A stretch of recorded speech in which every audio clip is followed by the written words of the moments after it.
मेरे बाबा आप है साथ में, आप है पास में, आप है साथ में, आप है पास में, फिर भी प्यार से।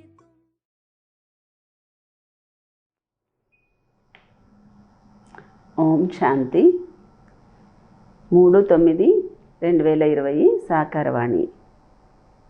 मीठे बच्चे, याद से सतो प्रधान बनने के साथ साथ पढ़ाई से कमाई जमा करनी है। మధురమైన పిల్లలు, స్మృతితో సతోప్రధానంగా అవడంతో పాటు చదువుతో సంపాదన కూడా జమ చేసుకోవాలి। పढ़ाई के समय బుద్ధి ఇధర్ ఉధర్ నా భాగే।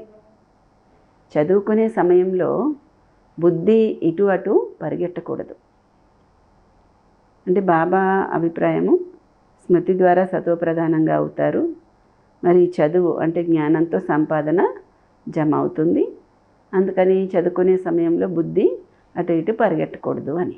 ప్రశ్న ఏంటంటే, तुम डबल अहिंसक अननोन वॉरियर्स की कौन सी विजय निश्चित है और क्यों? డబల్ అహింసకులు, గుప్తమైన వారియర్స్ మీరు, మీది ఎటువంటి విజయం నిశ్చితమై ఉంది, ఎందుకని? మనం ఎటువంటి వారియర్స్ అంటే డబల్ అహింసకులు, అన్నోన్ వారియర్స్ అంటే గుప్తంగా ఉన్నటువంటి సైనికులు। మరి మీ విజయము ఏ విధంగా నిర్ణయమై ఉంది, ఎందుకని? జవాబు, तुम बच्चे जो माया पर जीत पाने का पुरुषार्थ कर रहे हो, तुम्हारा लक्ष्य है कि हम रावण से अपना राज्य लेकर ही छोड़ेंगे। పిల్లలు మాయపైన విజయం పొందడానికి పురుషార్థం చేస్తున్నారు, మీ లక్ష్యం ఉంది, మేము రావణాసురుడి నుండి మా రాజ్యాన్ని తప్పకుండా తీసుకుంటాము అని। యహ భీ డ్రామా మే యుక్తి రచి హుయి హై, ఇది కూడా డ్రామాలో యుక్తి రచింపబడి ఉంది। तुम्हारी विजय निश्चित है क्योंकि तुम्हारे साथ साक्षात परमपिता परमात्मा है। మీ విజయము నిశ్చితమై ఉంది, ఎందుకంటే మీతో పాటు సాక్షాత్తు పరంపిత పరమాత్మ ఉన్నారు। ఎందుకు విజయం నిశ్చితమై ఉంది? రావణాసురు నుండి మా రాజ్యం తీసుకొనే తీరుతామని మీరు అంటున్నారు, లక్ష్యం అది, మాయపైన విజయం పొందాలని పురుషార్థం చేస్తున్నారు, దానిలో మీ విజయము నిశ్చితమయ్యే ఉంది, ఎందుకంటే మీ వెంట సాక్షాత్తు పరంపిత పరమాత్మ ఉన్నారు। తుమ్ యోగ బల్ సే విజయ్ పాతే హో, మీరు యోగ బలంతో విజయాన్ని పొందుతారు। మన్మనాభావ్ కే మహామంత్ర సే తుమ్హే రాజాయి మిల్తీ హై, మన్మనాభావ యొక్క మహామంత్రంతో మీకు రాజ్యము దొరుకుతుంది। తుమ్ ఆధా కల్ప రాజ్య కరేంగే, మీరు అర్ధకల్పము రాజ్యము చేస్తారు। బాబా పాట ఏం చెప్తున్నారంటే, ముఖడా దేఖలే ప్రాణి జరా దర్పణ్ మే, పాప్ హై కిత్నా పుణ్య హై కిత్నా తేరే జీవన్ మే। అంటే ఒకసారి ఓ ప్రాణి దర్పణంలో నీ ముఖం చూసుకో, నీ జీవితంలో ఎంత పాపం ఉంది, ఎంత పుణ్యం ఉంది అని। ఓం శాంతి। मीठे मीठे बच्चे जब सामने बैठे रहते हैं तो समझते हैं बरोबर हमारा कोई साकार टीचर नहीं है। మధురాతి మధురమైన పిల్లలు ఎదురుగా కూర్చున్నప్పుడు అర్థం చేసుకుంటున్నారు, ఇక్కడ మాకు సాకారంగా ఎవరు టీచరు లేరు, అందరికీ చదువు చెప్పేవాడు జ్ఞానసాగరుడైన తండ్రి అని। ఈ విధంగా మీకు నిశ్చయం కూడా ఉంది, ఆయన మాకు తండ్రి కూడాను। మరి చదువుకుంటున్నప్పుడు చదువుపైన అటెన్షన్ కూడా ఉంటుంది, అంటే మనకు సాకారి టీచర్ ఎవరు కాదు, జ్ఞానసాగరుడు మనకు చదివిస్తున్నారు, ఆయన మనకి తండ్రి। మరి అలాగని తండ్రి చదువు చెప్తున్నారు కదా అని చదువుకునే సమయంలో నిర్లక్ష్యం కూడా ఏమీ లేదు, చదువుపైన అటెన్షన్ కూడా ఉంది। స్టూడెంట్స్ స్కూల్లో కూర్చున్నప్పుడు టీచర్ గుర్తుంటారు, అంతేగాని తండ్రి కాదు, ఎందుకంటే స్కూల్లో కదా ఉన్నారు।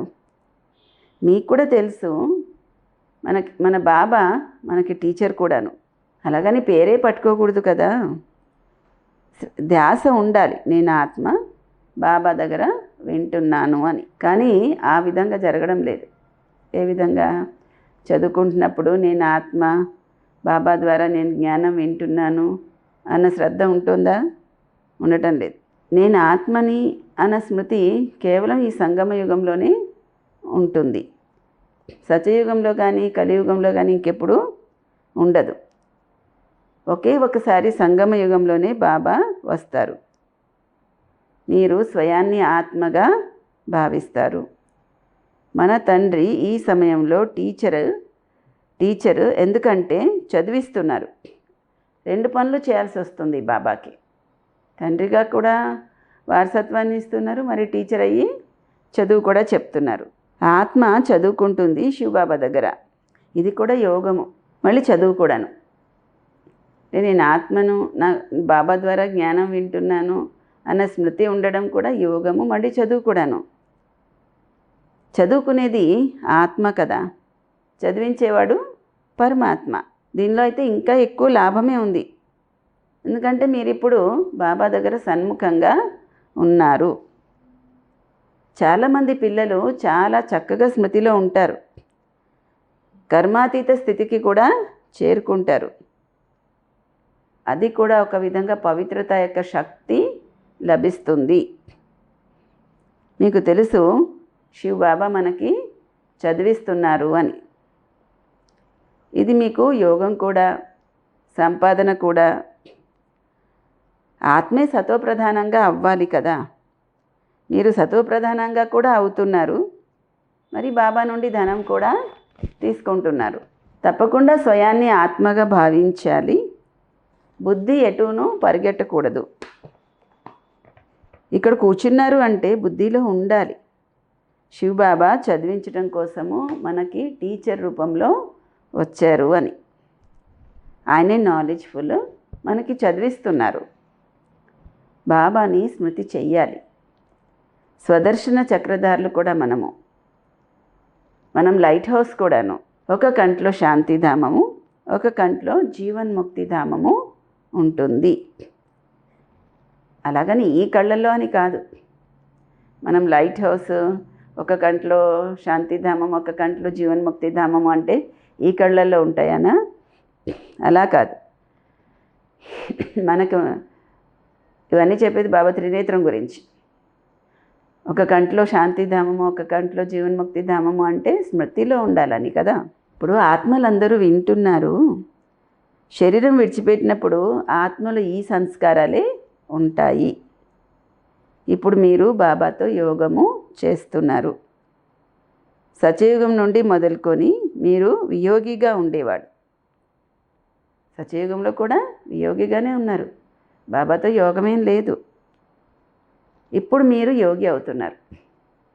అంటే యోగిగా ఉండేది ఏ సమయంలో కుదురుతుంది? ఓన్లీ సంగమ యుగంలో. సత్యయుగంలో కూడా యోగిగా ఉండరు. ఇప్పుడు మీరు యోగి అవుతున్నారు బాబా సమానంగా. యోగం నేర్పించేవాడు ఈశ్వరుడు, అందుకే ఆయన్ని యోగేశ్వరుడని అంటారు. మీరు కూడా యోగేశ్వరుడికి పిల్లలు కదా. ఆయన ఏమీ యోగం చేయవలసిన అవసరం లేదు. ఆయన యోగేశ్వరుడు అంటున్నారు అంటే ఆయన యోగం చేస్తాడనా? కాదు. ఆయన మీకు యోగం నేర్పిస్తాడు కాబట్టి ఆయన యోగేశ్వరుడు. ఆయన యోగం చేయాల్సిన అవసరం లేదు. ఆయన యోగం నేర్పించేటువంటి పరంపిత పరమాత్మ. మీరు ఒక్కొక్కరు యోగేశ్వర్లు, యోగేశ్వరి అవుతారు.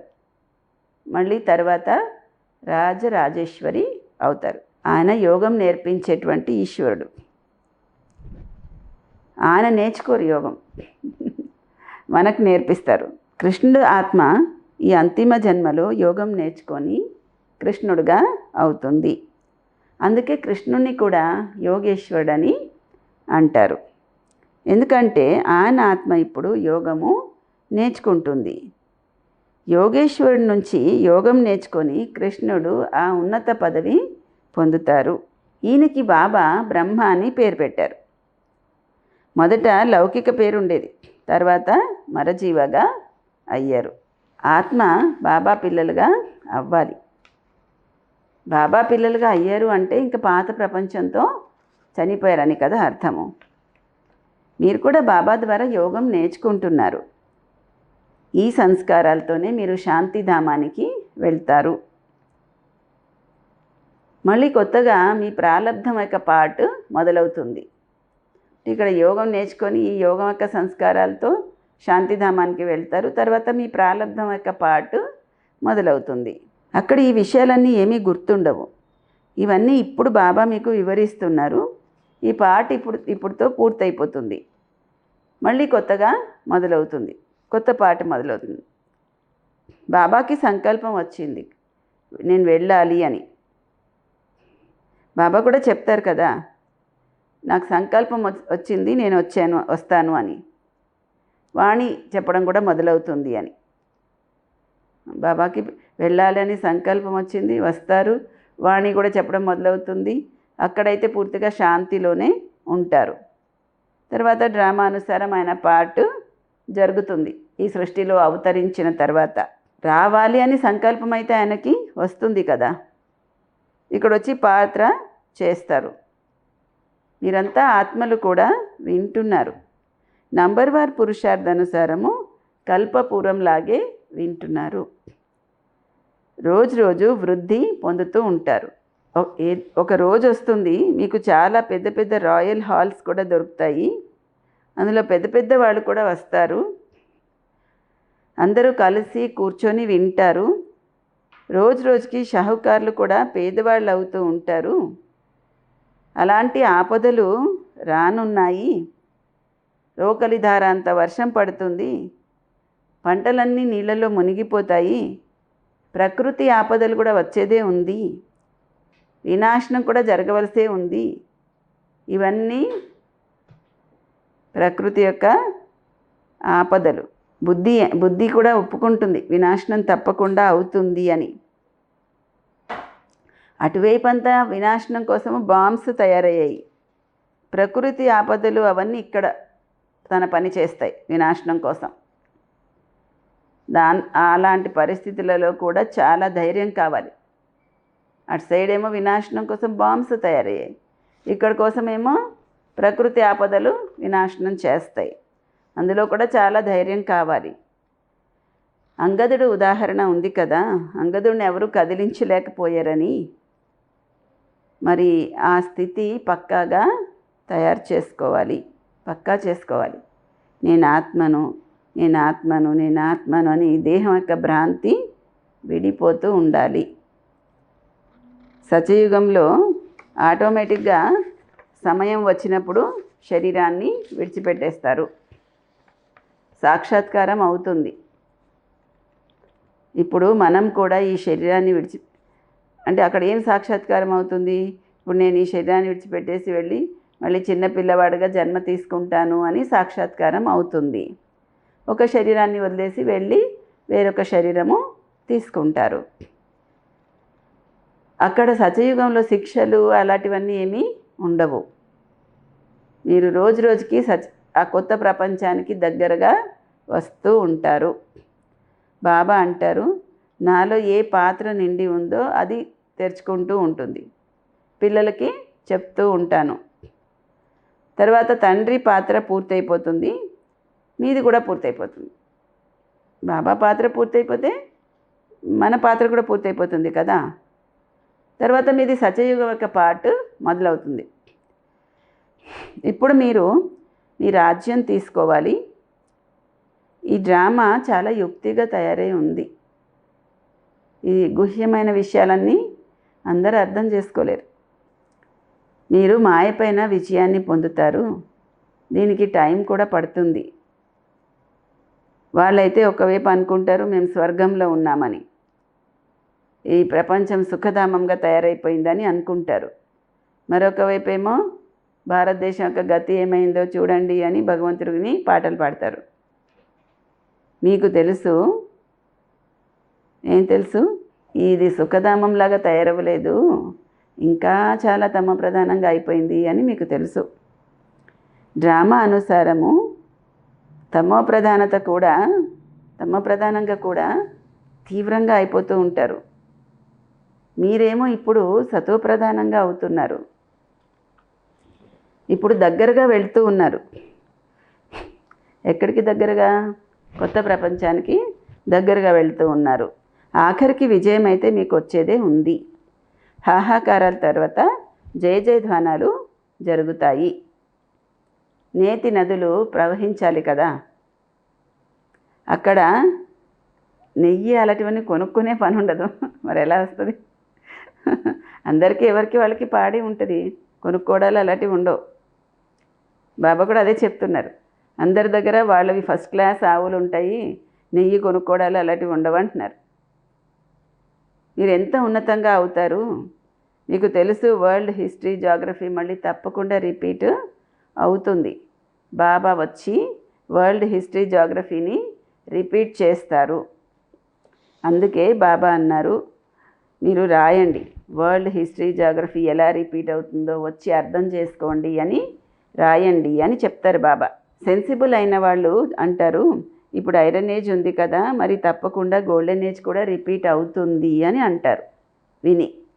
కొందరైతే అంటారు, ఈ సృష్టి చక్రం లక్షల సంవత్సరాలది, అప్పుడే ఎలా రిపీట్ అయిపోతుంది అని అంటారు. ఇక్కడ సూర్యవంశీ చంద్రవంశీల యొక్క హిస్టరీ అయితే లేదు కదా. ప్రపంచంలో ఎవరికన్నా తెలుసా హిస్టరీ? 3000 సంవత్సరాలదే ఉంది. అంతకుముందు 2000 సంవత్సరాలది హిస్టరీ లేదు. సూర్యవంశీలది చంద్రవంశీలది హిస్టరీ ఎవరికి తెలియదు.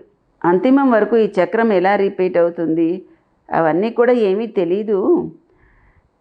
మళ్ళీ లక్ష్మీనారాయణల రాజ్యం ఎప్పుడు ఉంటుంది ఇది తెలీదు. రామరాజ్యం గురించి కూడా తెలియదు. ఇప్పుడు మీ వెంట బాబా ఉన్నారు. సాక్షాత్తు పరంపిత పరమాత్మ ఎవరి వైపు ఉన్నారో వాళ్ళకి తప్పకుండా విజయము వస్తుంది. సాక్షాత్తు పరంపిత పరమాత్మ ఎవరితో ఉన్నారో వాళ్ళకి విజయం తప్పకుండా వస్తుంది.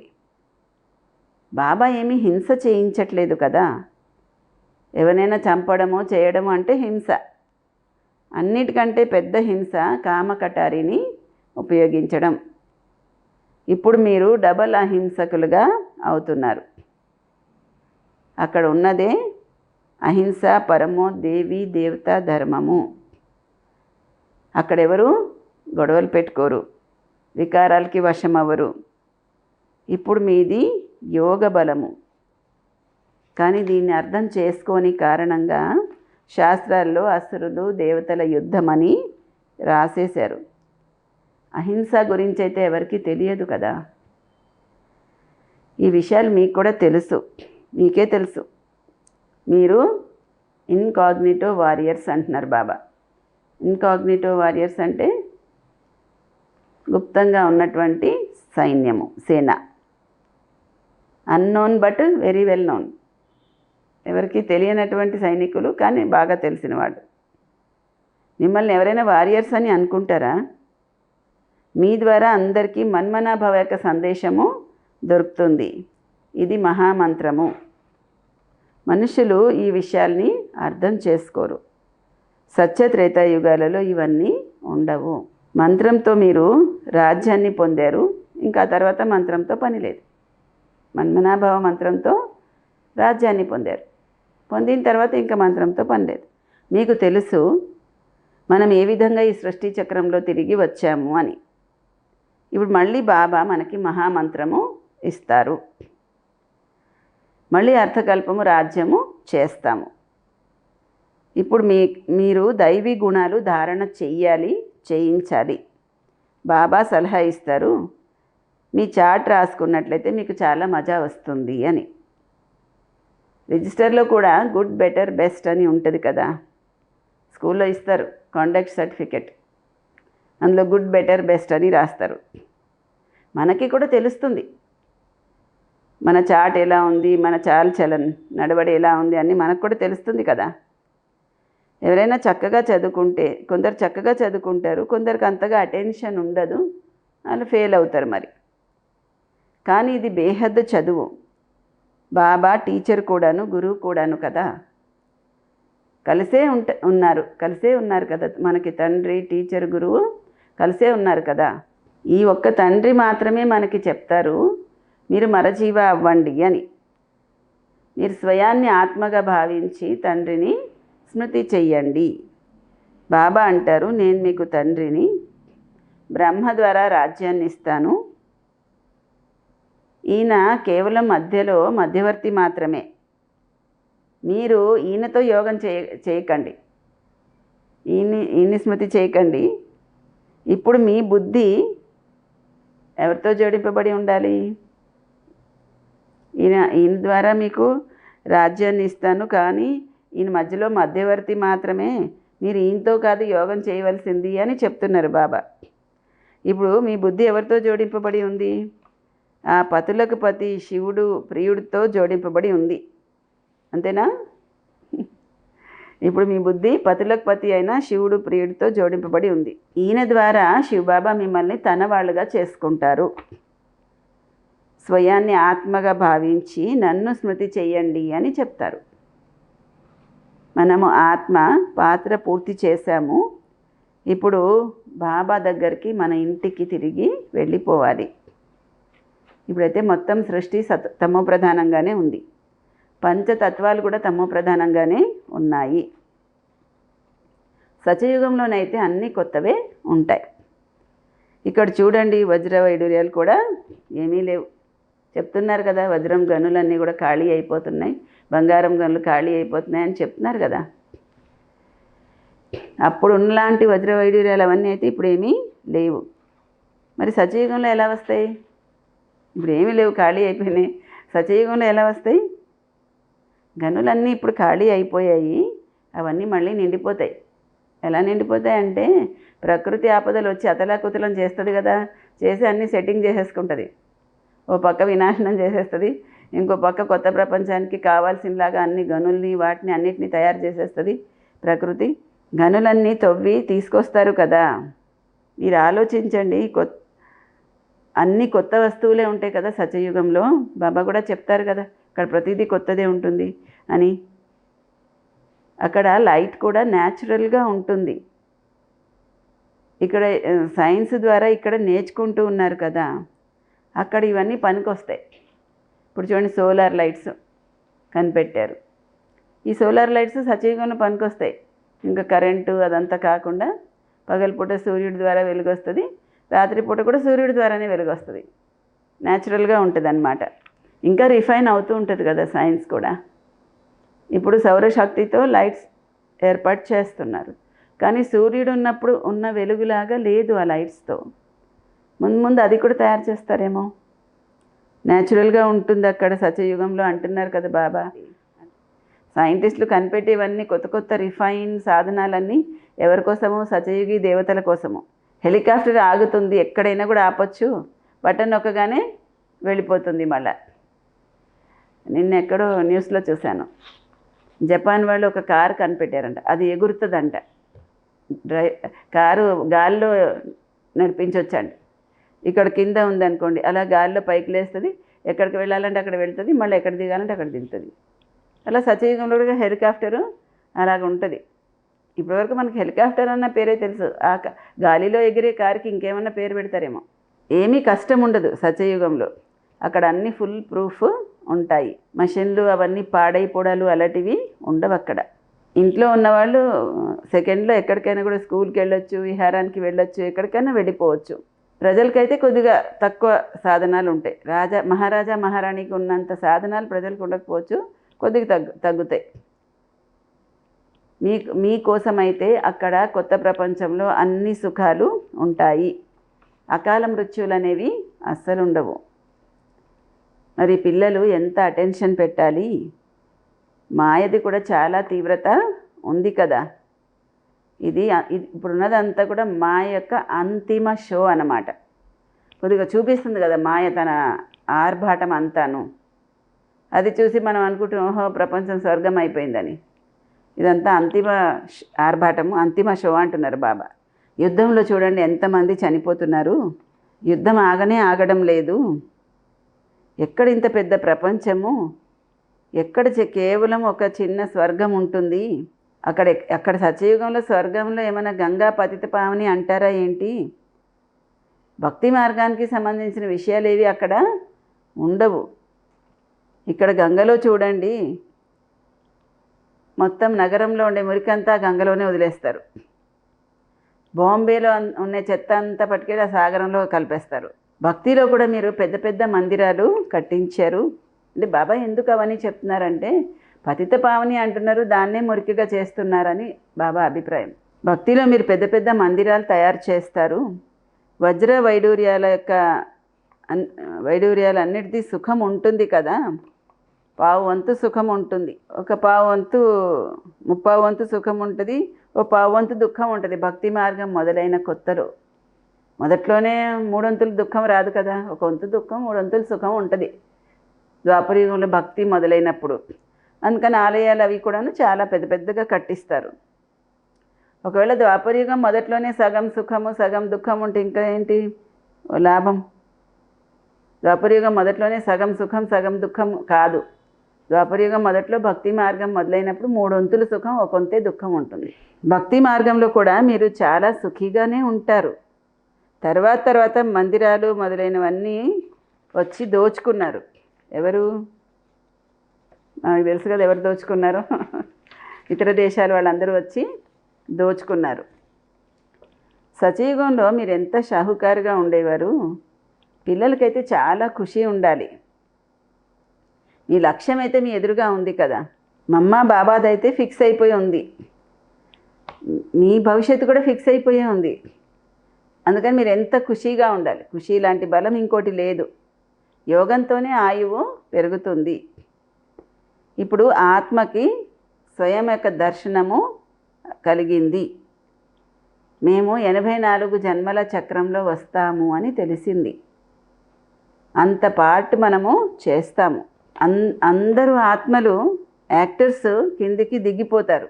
తర్వాత బాబా వచ్చి అందరినీ తీసుకువెళ్తారు. ఆత్మలందరూ యాక్టర్స్ కిందికి దిగిపోతారు. అప్పుడు బాబా వచ్చి అందరినీ తీసుకువెళ్తారు. అందుకే ఏమంటారు భక్తి మార్గంలో శివుడి ఊరేగింపు అని చెప్తారు. ఇవన్నీ విషయాలు మీకు నంబర్ వారి పురుషార్థానుసారము తెలుసు. మీరు ఎంతగా స్మృతిలో ఉంటే అంతగా ఖుషీగా ఉంటారు. రోజు రోజుకి మీకు తెలుస్తూ ఉంటుంది, ఫీల్ అవుతుంది. ఏం ఫీల్ అవుతుంది? ఎంతెంత స్మృతిలో ఉంటే అంతంత ఖుషి ఉంటుంది అని అది కూడా మీకు ఫీల్ అవుతుంది. ఎందుకంటే నేర్పించేవాడు బాబా కదా. అన్నీ కూడా బాబా నేర్పిస్తూ ఉంటారు. ఈయనకు కూడా బాబాయే నేర్పిస్తారు. ఈయనేమి నాకు నేర్పించండి అని అడిగే అవసరమేం లేదు. ఈయనకి బాబా నేర్పిస్తారు, మనకు కూడా బాబాయే నేర్పిస్తారు.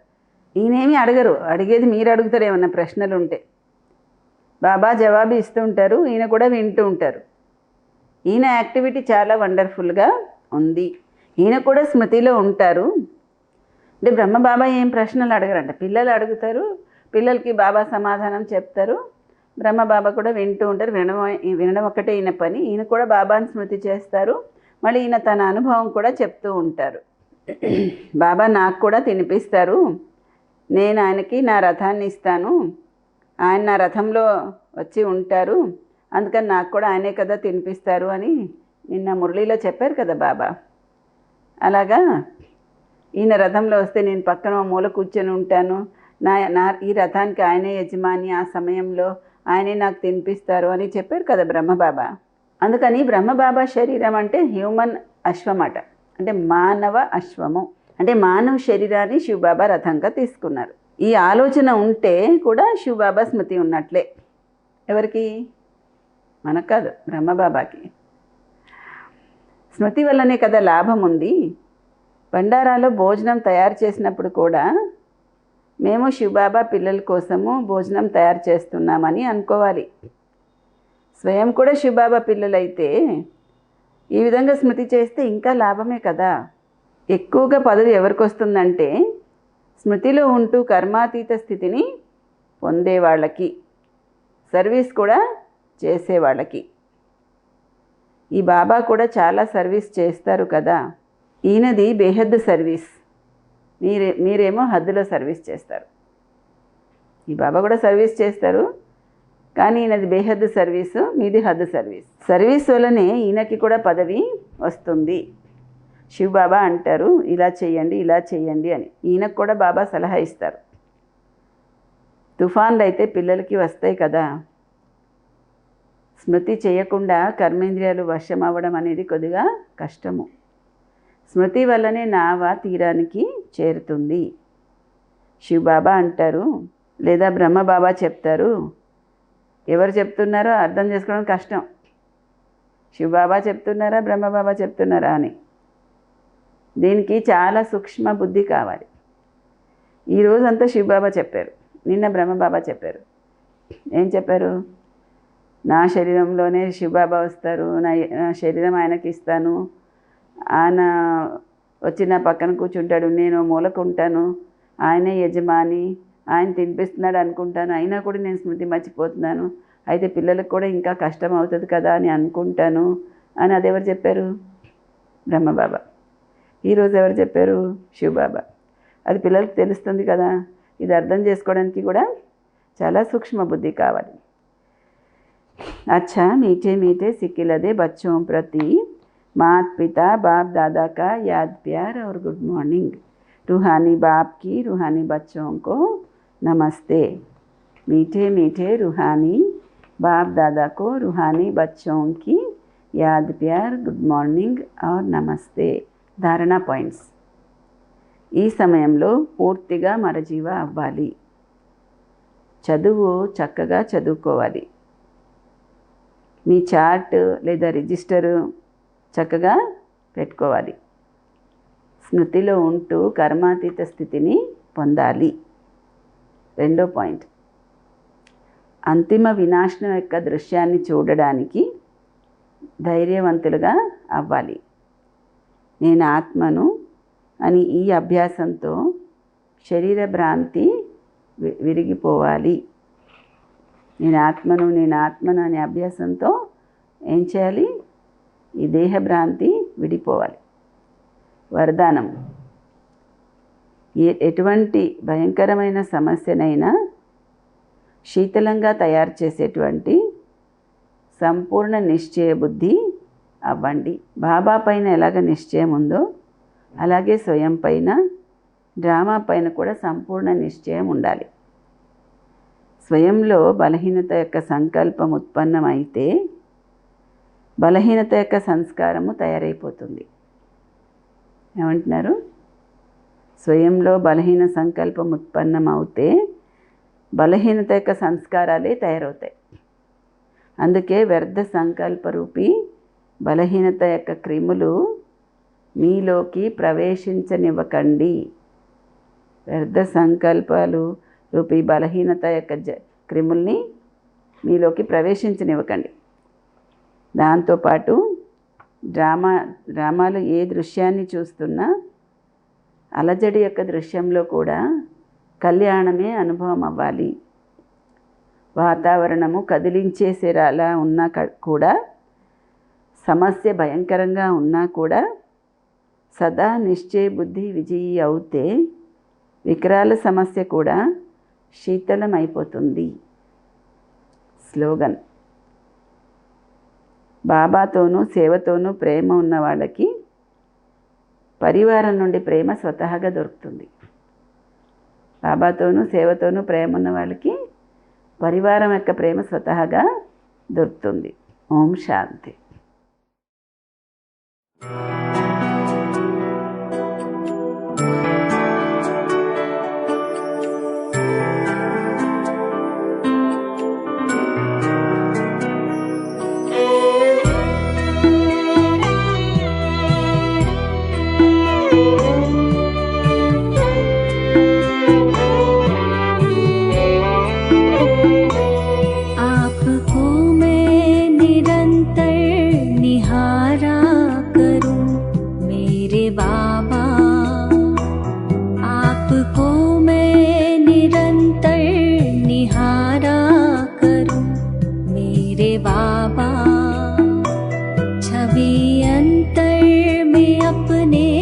उतारा करूं मेरे बाबा, छवि अंतर में अपने उतारा करूं मेरे बाबा।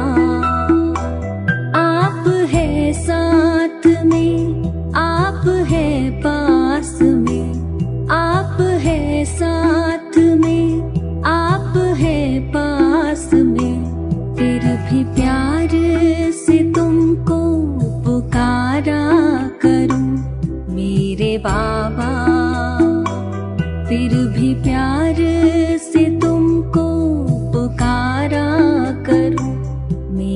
बाबा, मेरे बाबा।